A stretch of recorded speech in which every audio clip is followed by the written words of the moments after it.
চলো তোমাদের সাথে আমি আমার দাদা বৌদির আশীর্বাদের কিছু সুন্দর মুহূর্ত শেয়ার করি। তোমরা দেখতেই পেলে যেখানে আশীর্বাদই হবে আমরা সবাই সেই ভেন্যুতে পৌঁছে গেছি। আশীর্বাদটা বৌদিদের বাড়ির ধারেই দেশীয় ক্যাফেতে হয়েছিল।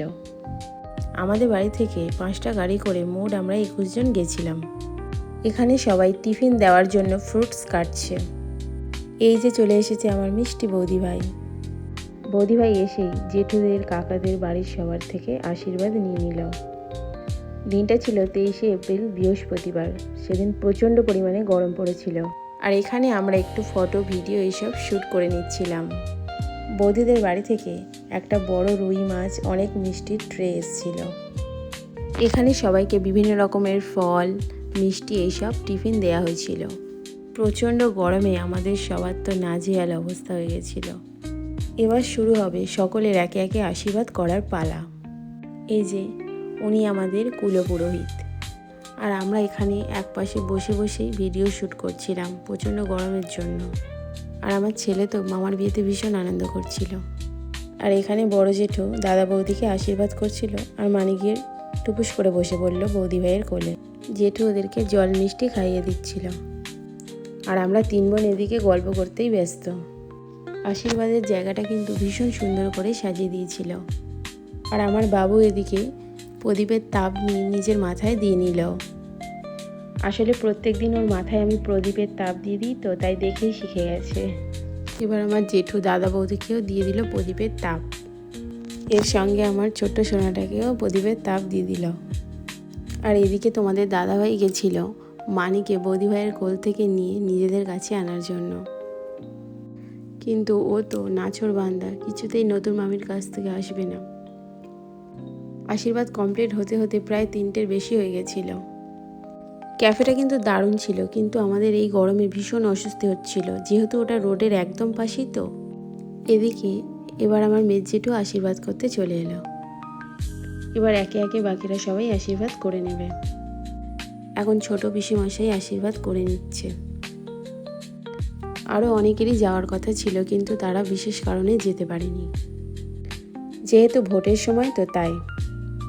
এবার আমার শেঠ জেঠু আশীর্বাদ করে নিচ্ছে। আর এখানে আমাদের গল্পের তো কোনো শেষই নেই, করেই যাচ্ছি তো করেই যাচ্ছি। এবার আমার ছোট মামা আশীর্বাদ করতে এলো। মামা তো ভেন্যুতে গিয়েও সারাক্ষণ সানগ্লাস পরেই ছিল। আর এখানে সবাই পোজ দিয়ে ফটো তুলছিল। এবার চলে এলো আশীর্বাদ করতে আমার ছোট মেশো। তোমরা কিন্তু অবশ্যই সবাই কমেন্ট করে জানাবে ভিডিওটা তোমাদের কেমন লাগলো। এবারে আশীর্বাদ করতে চলে এলো আমার সেজো মামা। আর ওদিকে আমরা পোজ দিয়ে 3 বোন ফটো তুলেই যাচ্ছি। এসে নিচে আরামে বসে আছি তো তাই। এখন আমার ছোট কাকা দুজনকে আশীর্বাদ করে নিল। আর এই দেখো আমার মামার কাণ্ড, এখনও সানগ্লাস খোলেনি। আর এদিকে দাদার বন্ধু রমেশ দা আশীর্বাদ করছে। এখন বৌদি ভাইয়ের বাবা দুজনকে আশীর্বাদ করছে। আর ওই দুটো বৌদি ভাইয়ের মামার মেয়ে, পাশেই মামা বসে আছে। এবার বৌদি ভাইয়ের একটা জেঠিমা ওদের দুজনকে আশীর্বাদ করে নিল। আমরা আমাদের এই পুরোহিত কাকুকে সবাই দুষ্টু আঙ্কেল বলে ডাকি, কারণ ওনার রাগের কথাই হলো তুমি খুব দুষ্টু। এখন আমার ছোট কাকিমা ওদেরকে আশীর্বাদ করছে। এবার আমার মেজো পিসি ওদেরকে আশীর্বাদ করে নিল। দাদা আর বৌদি ভাই কিন্তু এই দুষ্টু আঙ্কেলের সাথে কথা বলছে আর হাসছে। এবার আমার বৌদি ভাইয়ের মা ওদেরকে আশীর্বাদ করছে। দেখো বৌদি ভাইয়ের চোখ দুটো ছলছল করছে, মনে হচ্ছে এক্ষুনি যেন কেঁদেই দেবে। এবার আমার মা ওদের দুজনকে আশীর্বাদ করছে। আজকের এই খুশির দিনে যে মানুষটা সব থেকে বেশি আনন্দ পেত, সেই মানুষটাই আজকে আমাদের মাঝখানে নেই। আমার বাবা 2025 সালের মার্চের 12 তারিখে আমাদের সবাইকে ছেড়ে চলে গেছে। আমি জানি আমার বাবা উপর থেকে সব কিছুই দেখতে পাচ্ছেন আর আমাদেরকে অনেক আশীর্বাদ করছেন। এখন মা আমাকে ডাকলো বৌদির আশীর্বাদের যে হারটা দেবে সেটা পরিয়ে দেওয়ার জন্য। এই হারটাই বৌদি ভাইয়ের আশীর্বাদিতে দেয়া হয়েছিল। এখন বৌদি ভাই মাকে প্রণাম করে নিল। আর আমি বৌদি ভাইয়ের গলায় সুন্দর করে হাতটা পরিয়ে দিলাম। এবার সবার আশীর্বাদ করার পর্ব শেষ হলো। এখন আমরা বিভিন্ন রকমের পোজ দিয়ে ফটো ভিডিও এইসব শ্যুট করছিলাম। সবাই এবার একে একে খেতে বসে পড়ল। আর এদিকে ফার্স্ট ব্যাচে তো বসার জায়গাই পেলাম না, তাই বসে বসে একটু গল্পই করে নিচ্ছিলাম সবাই মিলে। অবশ্য এই সময় আমি আমার ছেলেকে খাইয়ে নিয়েছিলাম। অবশেষে আমরাও বসার জায়গা পেলাম, তাই জমিয়ে খাওয়া দাওয়াটা সেরেই নিলাম। খাওয়া দাওয়া শেষ করার পরে সবাই মিলে একটু দোতলায় গেছিলাম, আর দোতলার ভিউটা ছিল কিছুটা এরকম। তাই আমি কয়েকটা রিলস বানিয়ে নিলাম।